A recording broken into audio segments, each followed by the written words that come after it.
Assalamualaikum warahmatullahi wabarakatuh. Selamat datang rekan-rekan peserta tutorial penelitian operasional 1 tahun 2022, khususnya kelas A.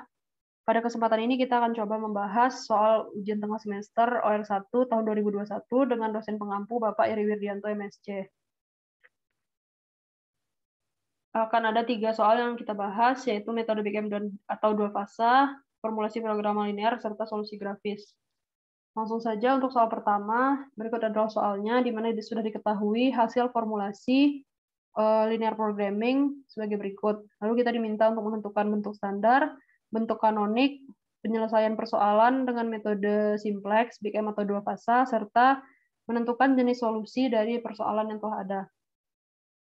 Langsung saja untuk persoalan yang pertama, yaitu menentukan bentuk standar. Nah, sebelum menyelesaikan persoalan, kita harus mengetahui syarat-syarat dari bentuk standar. Yaitu yang pertama, kendala berbentuk bersamaan atau memuat tanda sama dengan, jadi tidak boleh ada kecil sama atau besar sama. Kemudian right hand side atau konstanta sisi kanannya bernilai non-negatif, dan seluruh variabel bernilai non-negatif atau variabelnya memenuhi fungsi pembatas non-negatif. Nah, ini adalah persoalan yang sudah ada di soal. Pertama-tama yang harus kita lihat adalah variabel-variabelnya. Di sini variabel yang memenuhi fungsi pembatas non-negatif hanya X1. Sementara X2-nya unrestricted insight atau tandanya itu tidak dibatasi, jadi X2 bisa bernilai positif, bisa juga bernilai negatif. Dan X3-nya itu non-positif atau X3 kecil sama 0. Jadi hal pertama yang harus kita lakukan yaitu mendefinisikan variabel-variabel X2 dan X3 menjadi variabel-variabel lain yang akan memenuhi fungsi pembatas non-negatif. Karena di sini X2-nya tidak terbatas tandanya, berarti X2 sama dengan X2 plus dikurang X2 min. Dan X3-nya karena non-positif, maka X3 sama dengan minus X3 aksen. Nah, di sini X2 plus, X2 min, dan min X3 aksen itu bernilai besar sama 0. Kemudian kita masukkan ke dalam fungsi kendala dan fungsi tujuan, masing-masing nilai X2 dan X3 itu ditukar menjadi X2 plus kurang X2 min untuk X2 dan minus X3 aksen untuk X3. Kemudian jangan lupa untuk menambahkan X1, X2 plus, X2 min, dan X3 aksen besar sama 0 sebagai fungsi pembatas non-negatif. Selanjutnya, karena tadi masih berbentuk seperti ini, kita kalikan ke dalam untuk masing-masing koefisiennya menjadi 2x2 plus kurang 2x2 min, begitu juga untuk x3-nya. Kemudian disusun dari fungsi tujuan, fungsi kendala, pendefinisian variabel, dan fungsi pembatas non-negatif. Nah, setelah sampai di sini, sudah dapat dilihat bahwa seluruh variabelnya itu besar sama 0 atau non-negatif, kemudian kendala-kendalanya berbentuk bersamaan, dan konstanta sisi kanannya juga non-negatif. Selanjutnya untuk persoalan yang B, bentuk kanonik. Nah, syarat tambahan dari bentuk kanonik, selain syarat utamanya sama dengan bentuk standar ini, syarat tambahannya yaitu setiap baris kendala memiliki variabel basis. Yang mana variabel basis itu sendiri adalah variabel yang berkoefisien 1 pada salah satu baris kendala dan berkoefisien 0 atau tidak dimuat pada seluruh baris kendala lain. Nah, bisa kita lihat di hasil formulasi bentuk standar pada poin A tadi. Untuk kendala pertama, kita lihat di sini sudah ada satu variabel basis yaitu S1 karena berkoefisien 1 pada baris kendala pertama dan baris kendala keduanya itu tidak ada S1 atau koefisien S1 pada baris kendala kedua ini adalah 0. Jadi di sini sebenarnya ada plus 0 S1. Jadi S1 adalah basis untuk baris kendala pertama. Sementara untuk baris kendala kedua, di sini belum ada variabel basis, karena misalnya S2, kita lihat S2 di sini, koefisiennya adalah minus 1, bukan 1. Jadi belum layak untuk menjadi basis. Sehingga kita perlu menambahkan variabel buatan atau artificial variable yang berperan sebagai basis pada baris kendala kedua. Nah, seperti ini kita menambahkan satu variabel artificial A1 pada baris kendala kedua. Variabel artificial ini merupakan variabel buatan yang hanya ada di atas kertas atau yang hanya ada di bayangan kita. Jadi kita harapkan variabel A1 ini bernilai 0 pada akhir iterasi atau solusi simplex. sehingga tidak mengganggu persoalan yang ada yang sebenarnya. Jadi di sini variabel-variabel lain boleh memiliki nilai, tetapi A1 harapan kita nilainya adalah 0. Nah, bagaimana caranya agar variabel artifisial ini bernilai 0 di akhir metode simplex? Nah, logikanya seperti ini. Karena fungsi tujuan kita adalah maksimasi, maka secara sederhana kita menginginkan keuntungan terbesar. Kita ingin memperoleh keuntungan terbesar pada persoalan ini. Nah, untuk contohnya di sini 5x1 berarti ketika variabel x1 naik satu satuan, maka keuntungan kita akan bernilai 5 karena 5x1. Jika x1 bernilai 2 satuan, maka keuntungan kita bernilai 10. Nah, bagaimana dengan variabel artifisial? Karena kita mengharapkan nilainya adalah 0, maka kita buat koefisien variabel artifisial di fungsi tujuan ini berupa nilai yang sangat kecil. Karena tadi tujuan kita adalah memaksimasi keuntungan. Jadi, agar nilai A1 ini di akhir adalah 0, maka koefisiennya harus kita buat sangat kecil. Mengapa demikian? Karena dapat diartikan sebagai berikut. Misalkan A1, setiap kenaikan satu satuan variabel A1, maka keuntungan kita akan berkurang karena tandanya negatif, akan berkurang sebesar M. Nah, seperti yang kita tahu, M ini adalah bilangan yang sangat besar, misalkan 1 miliar. Berarti setiap kenaikan satu satuan variabel A1, maka keuntungan akan berkurang sebesar 1 miliar. Nah, kondisi ini akan sangat tidak ekonomis untuk kita pilih, atau untuk iterasi simplex nanti pilih. Jadi, pemilihan atau pemberian koefisien yang sangat kecil ini akan memaksa variabel A1 itu hilang dari iterasi simplex atau nanti nilainya akan dipaksa menjadi 0. Sebaliknya, jika fungsi tujuan adalah minimasi, berarti secara sederhana kita menginginkan modal yang sangat kecil. Nah, jika ada variabel artifisial pada kendala dari persoalan yang fungsi tujuannya adalah minimasi, maka kita tambahkan variabel artifisial yang berkoefisien plus M pada fungsi tujuannya. Mengapa demikian? Karena setiap kenaikan satu satuan variabel artifisial A1, maka modal akan naik sebesar 1 miliar. Nah, modal 1 miliar itu akan sangat besar dan tidak ekonomis untuk terpilih. Maka nanti A1-nya akan dipaksa menjadi 0. Nah, setelah kita tambahkan variabel artifisial di baris kendala kedua dan di fungsi tujuan, maka kita peroleh bentuk kanonik seperti yang ada di kotak biru ini. Lanjut ke persoalan yang C, yaitu penyelesaian dengan metode Big M atau dua fasa. Di sini dicontohkan penyelesaian dengan metode Big M. Ini adalah bentuk kanonik yang tadi telah diperoleh dari poin B. Kemudian kita masukkan ke dalam tabel metode simplex, tabel inisialnya. Mungkin di sini rekan-rekan juga sudah paham, untuk CB itu adalah koefisien kontribusi ataupun koefisien dari variabel basis di fungsi tujuan. Jadi di sini basisnya tadi setelah kita identifikasi, yaitu S1 untuk baris kendala 1 dan A1 untuk baris kendala kedua. Dan di sini variabel koefisien dari S1 di fungsi tujuan adalah 0. Jadi di sini boleh dibuatkan plus 0 S1 plus 0 S2 atau minus 0 S2. Kemudian A1-nya berkoefisien minus M. Kemudian kita buatkan juga elemen-elemen lain. Selanjutnya kita tentukan C-bar row. Nah, kita menentukan C-bar row. Rumus dari C-bar row adalah CJ dikurang CB dikali dengan elemen yang ada di masing-masing variabel. Misalnya di sini, berarti 5 dikurang 0 dikali 2 ditambah min M dikali 3. Jadi 5 dikurang minus 3M menjadi 5 plus 3M. Begitu juga untuk kolom-kolom yang lain. Nah, setelah kita peroleh tabel yang ini, selanjutnya kita identifikasi entering basis variabel. Entering basis variabel merupakan variabel yang akan masuk menjadi basis. Bagaimana cara menentukannya? Kita bisa lihat C-bar row yang ada di sini. Lalu kita lihat fungsi tujuan. Tadi fungsi tujuannya adalah maksimasi. Nah, C-bar row ini artinya adalah kontribusi dari masing-masing variabel kepada fungsi tujuan. Misalnya untuk yang ini, 5 plus 3M, coba row yang pertama.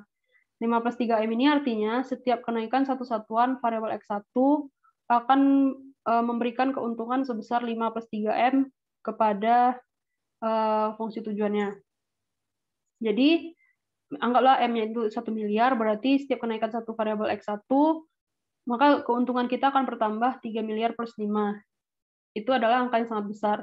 Kebalikannya jika kita lihat coba row yang ini, berarti setiap kenaikan satu satuan X2 min, maka keuntungan akan berkurang sebesar 2 miliar plus 2. Karena di sini jika dikeluarkan tanda negatifnya menjadi 2M plus 2. Berarti keuntungan kita berkurang sebesar 2 miliar plus 2. Itu adalah jumlah yang sangat kecil. Maka itu adalah alasan mengapa pada kasus maksimasi kita melihat coba row yang paling non-negatif. Nah, kita sudah mengetahui entering basis variabel, yaitu variabel X1. Nah, persoalannya adalah pada metode simplex, jumlah basis harus selalu tetap dari awal hingga akhir. Nah, di awal kan tadi ada 2 variabel basis, sedangkan X1 ini akan masuk menjadi basis. Berarti harus ada 1 variabel basis yang keluar dari basis atau menjadi living basis variabel. Nah, cara menentukannya, kita bisa melihat rasio antara konstanta dengan sel-sel atau angka-angka yang ada di kolom pivot. Nah, kolom pivot ini tadi adalah kolom yang memuat entering basis variabel. Kita lihat untuk baris pertama, untuk basis S1, rasionya adalah 40 dibagi dengan 2. Hal yang sama kita lakukan untuk A1, rasionya adalah 10/3 atau 3,3. Nah, cara menentukan living basis variabel itu kita lihat rasio terkecil atau mengikuti minimum ratio row. Jadi di sini karena rasio yang terkecil adalah A1, maka A1 keluar dari basis. Aturan minimum ratio row ini berlaku baik untuk kasus maksimasi maupun minimasi. Nah, selanjutnya kita sudah menemukan kolom pivot dan baris pivot. Kolom pivot tadi adalah kolom yang memuat entering basis variabel, dan baris pivot adalah baris yang memuat living basis variabel. Nah, perpotongan antara kolom pivot dan baris pivot itu dinamakan elemen pivot. Jadi angka 3 ini adalah elemen pivot. Nah, sekarang tugas kita adalah memaksa X1 menjadi basis di baris kendala kedua. Jadi A1 ini ditukar menjadi X1. Nah, seperti yang kita ketahui tadi di awal, basis merupakan variabel yang berkoefisien 1 di salah satu baris kendala dan berkoefisien 0 di baris kendala lainnya. Jadi, angka di sini harus 1, karena X1 adalah basis bagi baris kendala kedua. Ini kan baris kendala kedua. Berarti kita harus memaksa angka 3 ini menjadi angka 1. Oleh karena itu, itulah alasan kenapa operasi pivot untuk baris kendala kedua ini adalah baris kendala 1, baris kedua pada tabel 1 tadi dikali dengan 1 per elemen pivot. Elemen pivotnya adalah 3, 1/3. Jadi sebenarnya operasi yang ini itu dilakukan untuk memaksa variabel X1 menjadi basis pada baris kendala kedua. Karena ini harus menjadi angka 1. Nah, selanjutnya, berarti variabel X1 sudah berkoefisien 1 di baris kendala kedua. Sekarang, pada baris kendala pertama, variabel X1 ini harus berkoefisien 0. Maka angka 2 ini harus kita paksa berubah menjadi 0 dengan cara memanfaatkan baris kendala yang sudah ada tadi, yang sudah ada pada tabel 2. Ini berarti dikali, karena ini angka 1, berarti selalu dikali dengan minus dari dirinya sendiri, minus 2, lalu ditambahkan dengan dirinya sendiri. Jadi minus 2 ditambah 2, hasilnya adalah 0. Oleh karena itu, operasi untuk baris lain itu selalu baris baru, baris pada tabel baru dikali dengan minus dirinya sendiri ditambah dengan dirinya sendiri untuk memaksa angka di sini bernilai 0. Hal tersebut dilakukan untuk seluruh koefisien pada baris kendala kedua, termasuk juga konstantanya. Nah, selanjutnya kita kembali menentukan kolom pivot ataupun variabel entering basis variabel. Kembali kita lihat coba row dengan cara yang sama. Kemudian kita tentukan juga entering basis variabel. dan elemen pivotnya. Kemudian kita lakukan lagi operasi pivot seperti cara yang sama hingga kita memilih rasio lagi untuk menentukan living basis variable. Nah, sampai di tabel ketiga kita peroleh seperti ini. Nah, yang menjadi entering basis adalah X2 negatif. Di sini X2 negatif. Kemudian yang menjadi living basis adalah yang menjadi entering basis adalah X3 aksen. Di sini X3 aksen karena C baru paling non negatif. Kemudian rasionya nah di sini kita bisa lihat rasio untuk kedua baris kendala 50/-4 itu tak hingga dan 20/2 itu tak hingga juga karena kedua elemen di sini bernilai negatif. Nah, berarti bisa kita katakan bahwa aturan rasio atau minimum ratio rule itu gagal karena kedua-duanya bernilai tak hingga. Nah, kondisi ini mengindikasikan solusi untuk persoalan adalah unbounded solution. Artinya nilai Z akan dapat terus meningkat hingga bernilai tak hingga. Jadi kita buatkan tabel akhirnya seperti ini. Karena rasionya kedua-duanya tak hingga, maka solusinya unbounded dan kita bisa tuliskan Z-nya sama dengan tak hingga di bagian akhir. Kemudian kembali ke persoalan. Setelah diperoleh tabel akhir dari iterasi simplex seperti ini, kedua rasio adalah tak hingga, berarti aturan minimum ratio rule itu gagal, sehingga solusinya terindikasi unbounded solution. Kemudian sebagai catatan, invisible solution pada metode Big M atau dua fasa terjadi apabila variabel artificial tidak meninggalkan basis atau masih menjadi basis saat C-Barrow sudah menunjukkan kondisi optimal. Misalnya di sini, untuk kasus masing-masing, misalnya C-Barrow-nya sudah negatif semua, negatif dan 0. Sementara variabel artificialnya masih ada. Nah, itu mengindikasikan solusinya adalah invisible, karena dia layak, C-Barrow-nya sudah layak, tetapi variabel artificialnya masih menjadi basis di sini. Nah, itu berarti bahwa persoalan simplex kita layak ketika ada variabel artificial. Jadi variabel artificialnya menyebabkan solusi kita layak. Nah, jadi di awal tadi kan dikatakan bahwa variabel artificial itu adalah variabel buatan saja yang hanya ada di atas kertas. Nah, jika variabel artificial tidak kita tambahkan, maka kendala kita itu tidak bisa terpenuhi. Dia hanya terpenuhi karena variabel artificialnya bernilai atau masih menjadi basis. Kemudian catatan yang kedua, alternatif optimal solution terjadi ketika terdapat C-Barrow variabel non-basis yang bernilai 0. Bisa dilihat di sini, C-Barrow untuk basis selalu bernilai 0. Sementara untuk non-basis nilainya biasanya tidak 0. Misalnya seperti ini bukan basis, dan bukan basis. Nilainya tidak 0. Sementara jika ada salah satu variabel non-basis yang bernilai 0 C-Barrow-nya, maka itu mengindikasikan adanya solusi alternatif.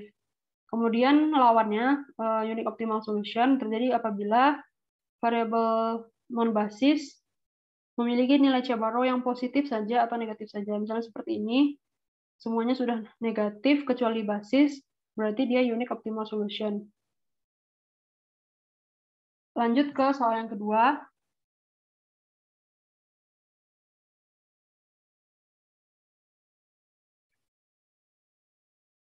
Lanjut ke soal yang kedua mengenai formulasi program linear untuk penjadwalan produksi. Soalnya mungkin bisa dilihat di layar. Kemudian untuk ringkasan informasi soalnya, yang pertama produksi reguler itu dilakukan setiap minggu. Minggu pertama, kedua, ketiga, dan keempat. Kemudian produksi overtime atau produksi dengan waktu lembur dilakukan pada minggu pertama dan minggu ketiga. Lalu kemampuan produksi reguler tidak lebih dari 800, kemampuan produksi overtime tidak lebih dari 300, kemudian biaya produksi reguler minggu pertama, kedua, ketiga, dan keempat secara berturut-turut adalah $10, $20, $15, dan $15.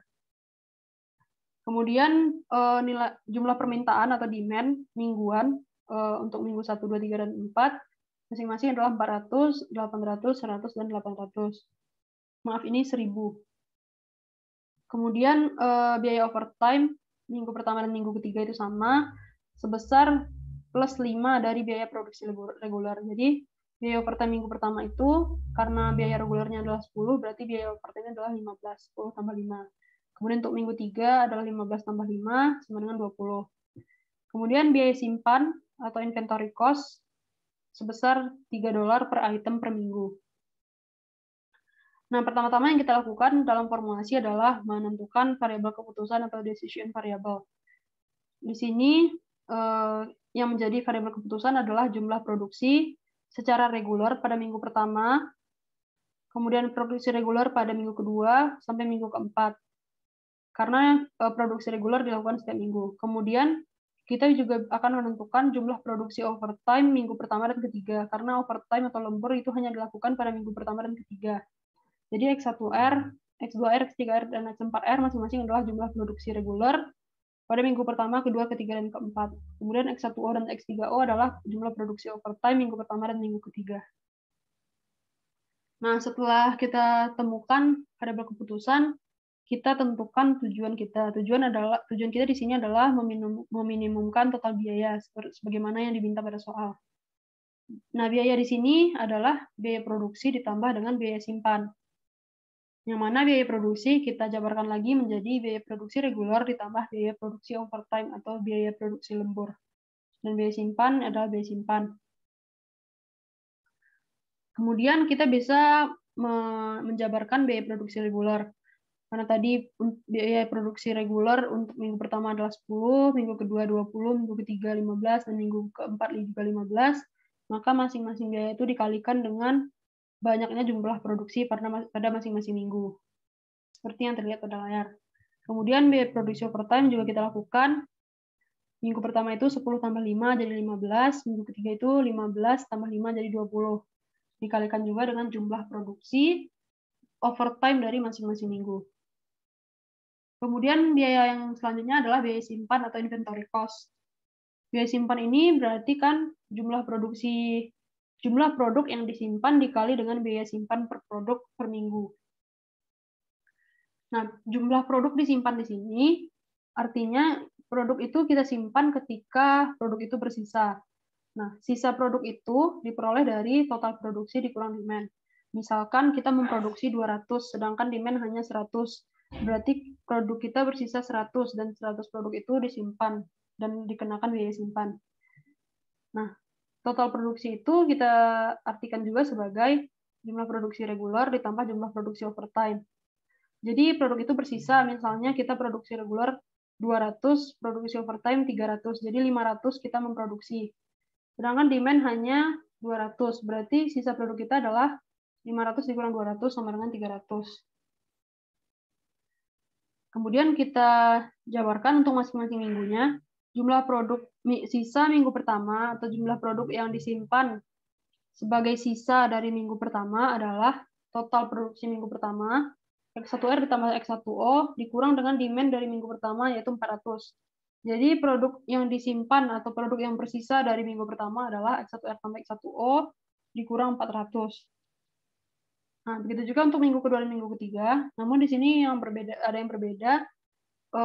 Ketika minggu kedua, sisa produk itu berarti bisa jadi minggu pertama, sisa produk dari minggu pertama masih bersisa pada minggu kedua. Jadi yang ini adalah sisa produk dari minggu pertama. Ditambah dengan sisa produk yang tidak terjual pada minggu kedua, yaitu X2R dikurang 800. 800 ini adalah demand dari minggu kedua.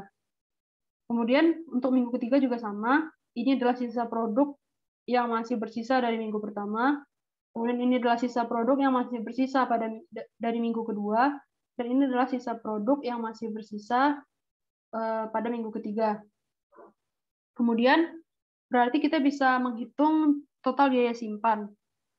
Pada sisa dari minggu pertama itu disimpan misalnya selama 1 minggu, berarti kena biaya $3 per unit per item per minggu. Berarti 3 dikali dengan sisa produk pada minggu pertama.